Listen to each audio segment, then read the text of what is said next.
Hello viewers, and welcome to a recap on Budget 2025. I'm your host, Shannia Persaud, and joining me is the Honourable Minister Collin Croal, Minister of Housing and Water, and the Honourable Vickram Bharrat, Minister of Natural Resources. Ministers, thank you for being here. Thank you. It's a pleasure. Good evening.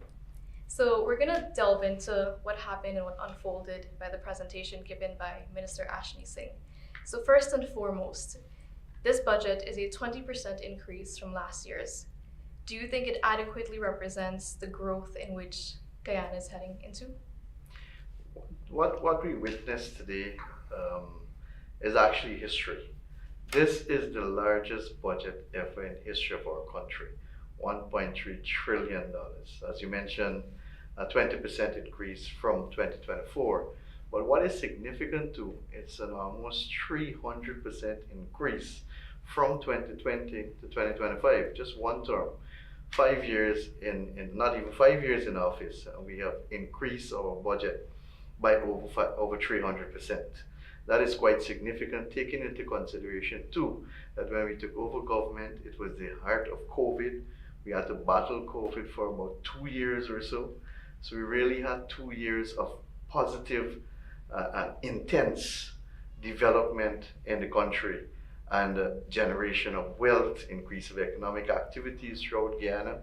So that is the first point I wanted to make, because that is quite significant in the context of development, and especially looking at the scenarios that exist globally, where countries are struggling to achieve a 5% growth rate.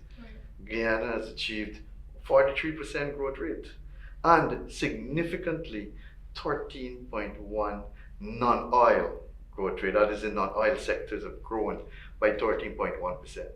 So that is a fair comparison, or that is a figure that you can use to compare our development with other countries around the world.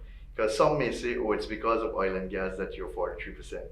But our non-oil growth is 13%. Right. Many countries in the world cannot achieve double figures. They were 5%, 6%. If you check it, you will see. So Guyana is probably one of the fastest growing economy in the world, the non-oil sectors I'm referring to here. So that is significant, and I think that is because of our concerted effort and commitment to continue investing and incentivizing the traditional productive sectors, or the non-oil sectors, like mining, like forestry, like agriculture, like tourism, construction, manufacturing, and we have seen an increase in these sectors across the board. And I want to speak quickly on bauxite because it falls directly under my sector. Bauxite, when we took over this country, you know the history of bauxite. The previous government basically chased away Rusal. 500 persons in the Kukwani, Berbice River, New Amsterdam lost their jobs. Those are direct employment. We got to take into consideration that these people have dependents too. Right. So there were so many people who were depending on Rusal operation. The issue between the company and the government at that time, the AP and UFC government, was poorly or badly handled, and the company left. They were forced to leave, as a matter of fact, thereby putting all of these people out of job, reducing our production in bauxite significantly, below 500,000 tons annually, thereby decreasing too our income from exports. We would have turned around the industry significantly. As a matter of fact, in 2024, our production was just over 700,000 tons. In 2024, our production has reached 1.7 million tons. That is over 200% increase from 2023 to 2024. Also generating over about 200 to 300 new jobs in the Linden and surrounding areas in Region 10. So that is quite significant. When we speak about the quarrying sector, sand, loam, stone has increased tremendously.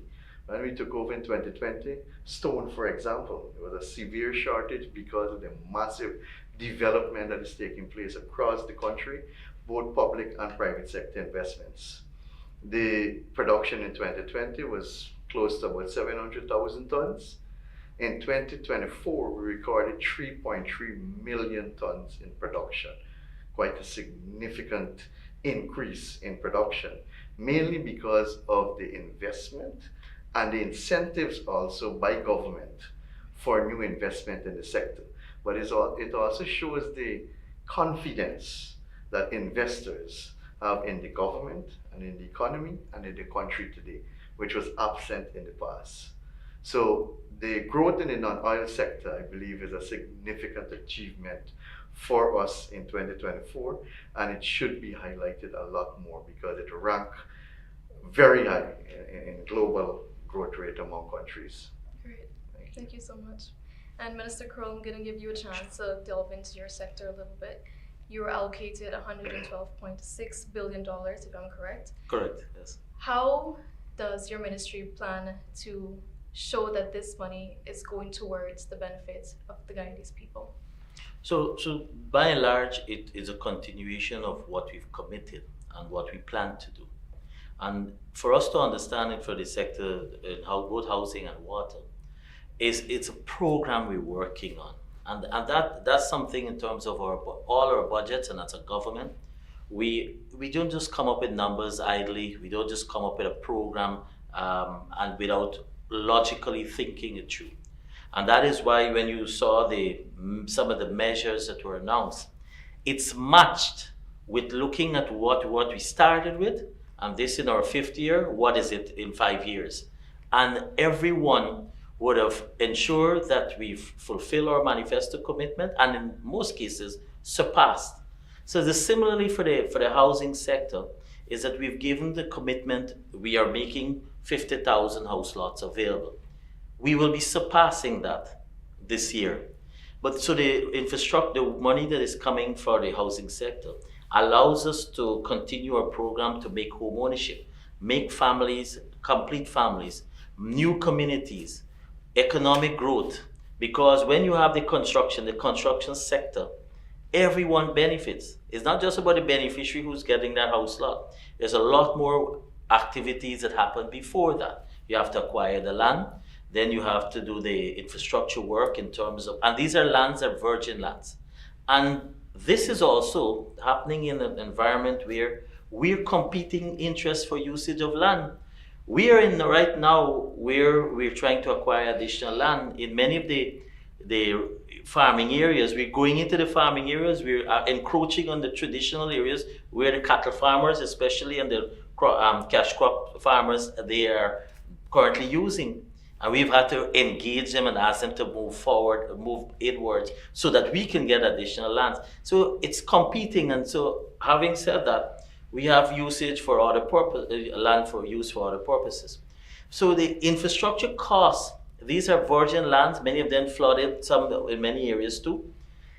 It's much higher to construct for development for a housing area. You have to do the drainage, you have to do the road network, put in the utilities. Let's use right here on the East Bank. Now we've reached to the Conservancy, but before time, persons who were allocated on the East Bank, you had to wait many years. And in fact, when we got into office, we allocated. You had to wait about at least 2 years before we were able to move quickly. The area was entirely flooded. And so we had to drain the land, we had to engage during irrigation, and it costs more. So when we get a land, it's not sometimes the value in when you go in the process, we don't consider that. Now when you're building, you have the transportation sector that benefits, you have the suppliers for the ingredients that are benefiting, you have the workers, each one of them, everybody has a family, so each one of them they're benefiting. You've heard some of the incentives now to address this aspect of, because we have a labor shortage, it is a fact. We have the rate of construction at which we're going at, we do not have the enough human resource to do this. And so the incentives is going to help, because some persons who are skilled especially can maybe work one place in the day, then in the afternoon and evening they could go somewhere else and do once they arrange it, you can do your masonry, you can do your plumbing, and so they can do more than one jobs at the same time. And that's a huge spin-off. And so the construction sector for housing, what we're doing is part of bringing a better value of life for people. It's part of making everyone feels comfortable. And this is across the board every region, everywhere we're affecting, regardless of who you are, regardless of how you voted, regardless of your texture of your skin. This is a program for everyone. So it removes beyond anything about race. And then if you move quickly to the water sector, in terms of what we're doing, it is to ensure everyone has access to potable water. That means, therefore, a particular level of service. That means the water that is coming to your household must be able to drink from the taps. And that is what we're working to achieve here on the coastline. We have an overall target of 90% this year. We already started a program that we continued. So the funding that is coming there is the number of continue the treatment, coastal treatment program, treatment plants program, that allows you therefore to have first level service and similarly the quality of water that is coming. In this therefore means changing out a number of pipelines. You go travel the length and breadth of our country, you'll see. And you know, a lot of times we come in for a lot of flack because a road has just been done and then you're seeing us at the side digging up to lay pipes. But it's a necessity for the growth, for the expansion, to ensure that we are able, because if we don't change all those pipes, then to increase the service, they will not be able to bear the pressure. Similarly for Georgetown, we have a massive program to change out the old pipelines that are there because you see a lot of leakages. So repairs and changeover of transmission lines are a main activity on the water sector.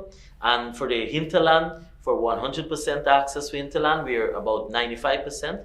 But every community, wherever you go now, has access to a well supply. You go every riverine community, you see that, and that is part of the continuation of what we're achieving this year.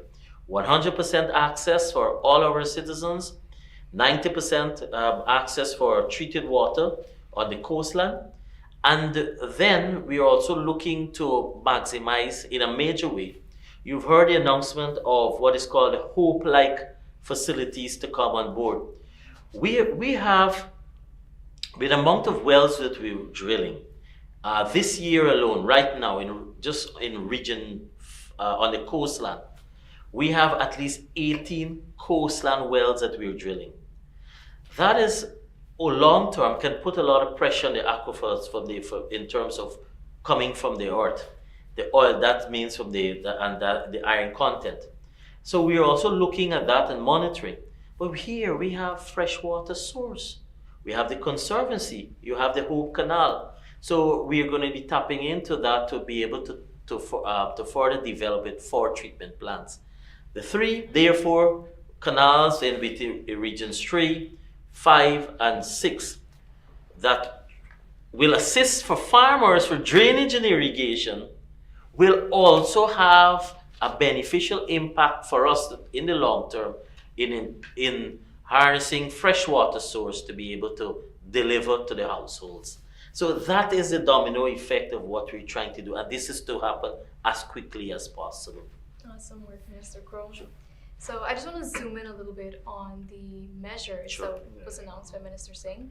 What are your thoughts on the Cause We Care cash grant, the increase of the income tax threshold, increase in old age pension? You know, it's targeting vulnerable population, which is our elderly and young people, children, babies, the newborn baby initiative, which is outstanding. What are your thoughts on that? As I mentioned in my opening remarks, that this budget 2025 is indeed historic. It's the biggest budget ever. But how does that translate into benefits for the ordinary Guyanese? Because I'm sure that is what our viewers and the people of Guyana would want to know too.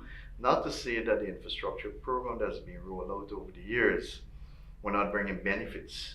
Because as Minister Croal mentioned, it's the provision of goods and services, the expansion of the private sector, the many contractors, the new contractors that we have engaged in construction work now.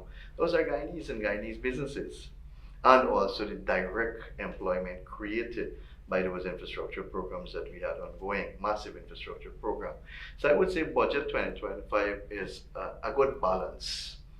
A good balance between the continuation of our infrastructural program, which as I highlighted would bring benefits to Guyanese, and also the pro-people measures that are in the budget. And you would have mentioned a few.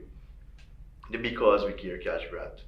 For example, that was taken away by the AP and UFC government. It was only 10,000 then, but it was taken away because the reason given is that there was no fiscal space, meaning that they had no money. They were bankrupt, and they were bankrupt by ideas too, because we knew that they spent more money on dietary and refreshments than the cash grant could have been at that point in time. We made a promise in our manifesto that we are going to reinstate the cash grant and increase it to $50,000 by the ending of our first term in government. We are fulfilling that promise. We fulfilled that promise today. The cash grant now is $50,000 per child. Over 200,000 school children will benefit. And as you're aware, when we started this program, it was for public schools only, but we extended that beyond. So students attending private schools, because they're Guyanese, their parents are taxpayers too, they are now benefiting too. I think the figure is over 203,000 students will be benefited from the 50,000 payout. It's actually 50,000 plus the 5,000 uniform voucher. So every single student in our country will be receiving $55,000 cash grant in 2025. What I'm particularly pleased too, and I guess a lot of Guyanese, especially young people, will be pleased of, is the $100,000 payout for every newborn baby born to a Guyanese mom. And that is very important, because if you look, there was a gap. There was a gap between when the baby is born to when they start school, because we only give the Because We Care cash grant from nursery school. So that gap will be covered now by that $100,000 grant that will be given to every newborn in our country. So I'm particularly pleased for that, especially for young people who are starting their family. Sometimes they find it very difficult. Sometimes it will help people now with family planning. So it's about people and giving benefits to our people. Being a Barbician, quite honestly, I'm excited because I go to Barbies a lot. My family go to, my friends go to Barbies a lot. And to hear that we will abolish the toll at the Barbies Bridge later in this year when the Emerald Harbor Bridge is completed, that is great news for all Guyana, especially Barbicians. Because I can tell you as a Barbician, the bridge by itself was a blessing to Barbies. You know, those of us who grew up in Barbies and traveled with the ferry, the Torani and the Malali and the Mukura, we know the hardship. We went through that. So to cross the Barbies Bridge in less than 5 minutes by driving across a bridge was a dream come true for Barbicians. And now for it to be toll free, that is a dream, another dream coming true for all Barbicians. And it simply means increase in economic activities in Barbies. It simply means a lower cost of living too. And that is exactly what the bigger project, the gas to energy project, if I may skip across to that a little, because that project will be completed in this year. As the president has announced, the vice president has pronounced on it many times. That single project will transform our country. That will be the most transformational project we have seen in this country, because it will reduce the cost of living in our country, because everything revolves around power, and it will improve the standard of living of our people. Because people may very well start to throw their fans and the kerosene stove and the gas stove, and they will put in AC units in their house. They will buy electric stove, because electricity costs will go down by 50%, as announced by Dr. Ashney. So we will have cheaper electricity, 50% less. So it simply means a household paying $10,000 now, they will pay $5,000 later in this year once that project is completed. More disposable income for people. It simply means that they can improve their standard of living. So it's cheap electricity, reliable electricity, which is very important for us in Guyana, because we grew up when hearing about blackout and power outages. We still face it even to today. So this project will change that. And in the context of climate change, cleaner energy as well too, which is very important, because especially in keeping with our low carbon development strategy and our plans for developing our energy mix as we develop as a country. Second to that, and which is key and important, we have not truly benefit from our natural resources and our products through agriculture. We have not truly benefit from it because we have always been engaged in primary exportation of products. We have always exported primary products. That is, we export our cherry and orange and buy back the juice. We export our logs and we buy back furniture. We export our bauxite and we buy back the aluminum products. We export our raw gold and we buy back refined gold. And why have we not changed this over the year? Because of power. The cost of power generation in Guyana is not competitive in comparison to other countries around us. As an investor, you look at that because it's important. The reliability of our power. You can't have factories setting up and then there's power outages or fluctuation in the voltage of the electricity that you're receiving to. This project will solve that problem. What we will see now is a manufacturing industrial park being built out. And when we cited this project in the Wales area where there's availability of land, we were criticized by the opposition. But we didn't just want a power plant. We wanted a park where manufacturing, where there will be industrialization, where we'll be able to produce. Because quite honestly, we need to produce more. Producing more will save us foreign currency. As against importing, we're producing. It will create jobs, direct jobs and indirect jobs. It will create business opportunities and expansion of the private sector. And it means cheaper goods and services for our people because it's produced right here as well. And obviously taxes for our government. So there is no way you can lose from a project like that. And I'm happy that Minister Singh has announced it in this year's budget, that this project will be completed, which we knew all along, and that we're going to reduce the electricity by 50%.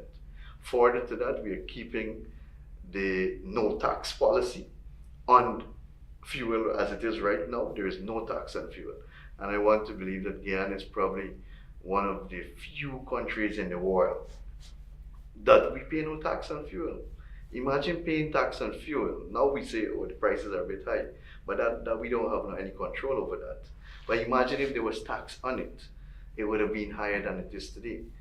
But the government decided that we are going to remove the tax so that people can benefit from that, so that we can keep costs down. And those are benefits that will go directly to the ordinary Guyanese. And there's so much more, but I'm sure Minister Croal would add his voice to it. But there are so many more measures in that budget. Minister Croal mentioned about the overtime work by workers, which was something that workers have been calling for a while. I personally have been to many organizations where the request was made, why are we taxing overtime?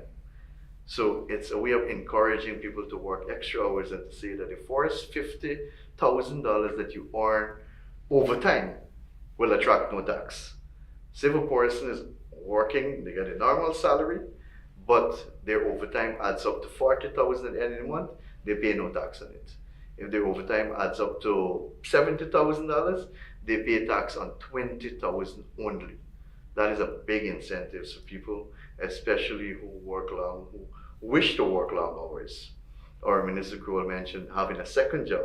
It's the same measure that applies to that too. So all in all, I want to say that Budget 2025 is a good balance between continuing our program of building out infrastructure, roads, bridges, highways, schools, hospitals, health centers across the country, as well as ensuring that direct benefits are derived for our people in the country. Thank you. If I may add, for me, Budget 2025 is signals keeping to our word. It just signals to you what a program that we're working with. And it signals to you that we are willing as a government to make the tough decisions that will ensure that everyone benefits regardless.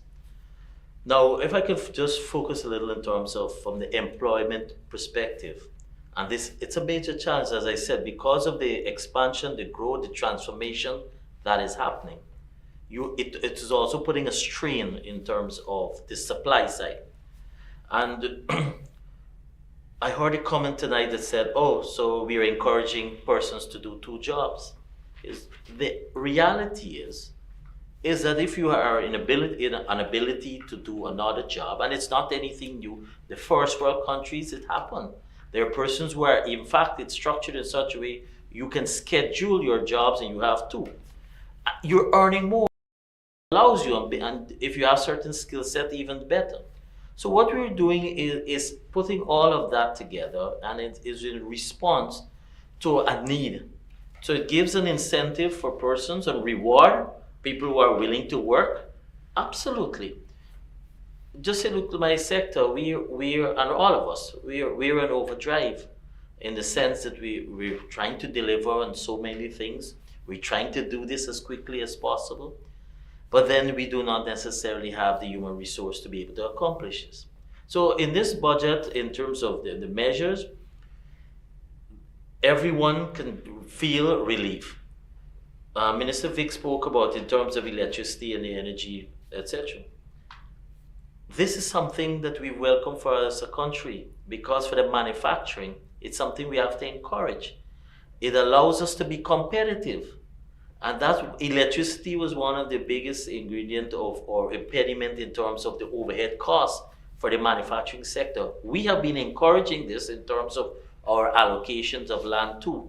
And so, for example, well, he spoke about Wales. We have a development that is happening at Enmore on the East Coast, and then we also have on the East Bank, where we have zoned to encourage persons who are involved in the manufacturing sector, because this is an area that we have to further expand on, to ensure that we can be competitive, we can produce, and it's ridiculous if you have something that's going overseas to be packaged and then coming back here. So that's what is going to help. But then, in terms back to the employment aspect, you have now more disposable income. Everyone. More increase in terms of the ceiling for your payment of your PAYE. You now have the elderly, they're getting increased pension. We've kept our word. We have doubled all of this from where we started to now. We have doubled, we've kept our word. You also have the incentive to ensure, in terms of the ceiling, that we've reduced the percentage for the calculation for your NIS. You also have the support in terms of the one-off grant, as was mentioned. That these are all part of initiatives to help that you make more disposable income. But you know what? The investments that are happening in the health sector, the investments that are happening in the education sector, whether it's because we care whether they are additional textbooks, meals, etc. for the children who are attending school, state-of-the-art classrooms, new schools, secondary schools being built across our country.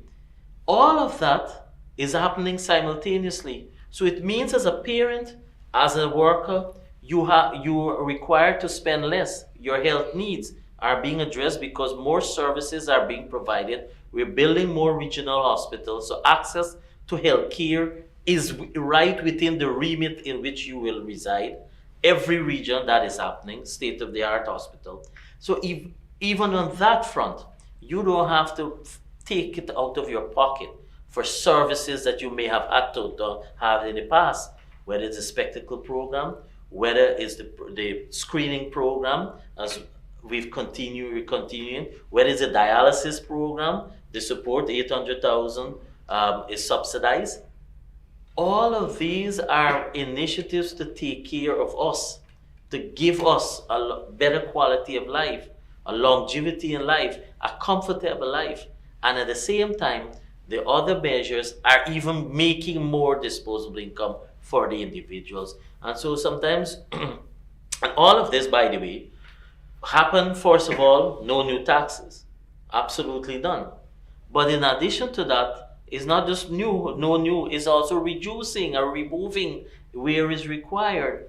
And even similarly for the construction sector, it's allowing for persons to be able to continue to build, to own their own home. You go to the bank, the support is there, the lending rates have come down, the mortgage rates have come down in every category, and you borrow in accordance of your ability. Now, also with the mortgage interest relief and this as Minister Ashley reminded us, we've increased that back because that was reduced by the last government. What it does, it allows you to be able, as first-time homeowner, the borrower, it allows you to even borrow more. So when you would have aspired maybe in the past probably for a low income, you can be able to go make one shot and you can go on to build a bigger house for the children and for everyone to have their own room, etc. This is what the difference we make when we present a budget for people. This is the difference what PPPC government does. When we understand what is required for everyone, the necessity to ensure that every transformation is passed down to wherever you are. This is not about oil and gas. The reference was made about the non-oil and gas, the growth from the non-oil and gas sector. That will reinforce the point to make, to show you that the investments we're making in the other sectors, as a result of additional resources coming, is being successful and it's working. So whether it's agriculture that we speak about, because we have to all have to eat, and we're not talking about Guyana, we're talking about eventually supply beyond Guyana's border, going on to the Caribbean, being self-sufficient in terms of food. The investment that is happening there, it means that it's being successful and it's having an impact, and that is why you're seeing the 13.1 growth in the non-oil sector. That's a major. Countries are not even having 13% growth overall, much as to have a non-oil and a country now that is having additional resources from oil and gas, but from a non-traditional those sectors, from that sector to have that amount of growth. That tells you that we're on the right path, and we will continue to ensure that we implement all of these programs as quickly as possible and these projects as quickly as possible so that it benefits our people. Very awesome. Thank you so much. I believe you answered my other two questions, Minister Croal. I'm not mindful of your time, so that's why I went straight to the other point. Yes, well, thank you both so much for your time. We just heard from Minister Collin Croal and Minister Vickram Bharrat on the recap of Budget 2025, which is being held under the theme, A Secured, Prosperous and Sustainable Guyana. Thank you so much for listening, and once again, I'm your host, Shannia Persaud. Stay tuned right here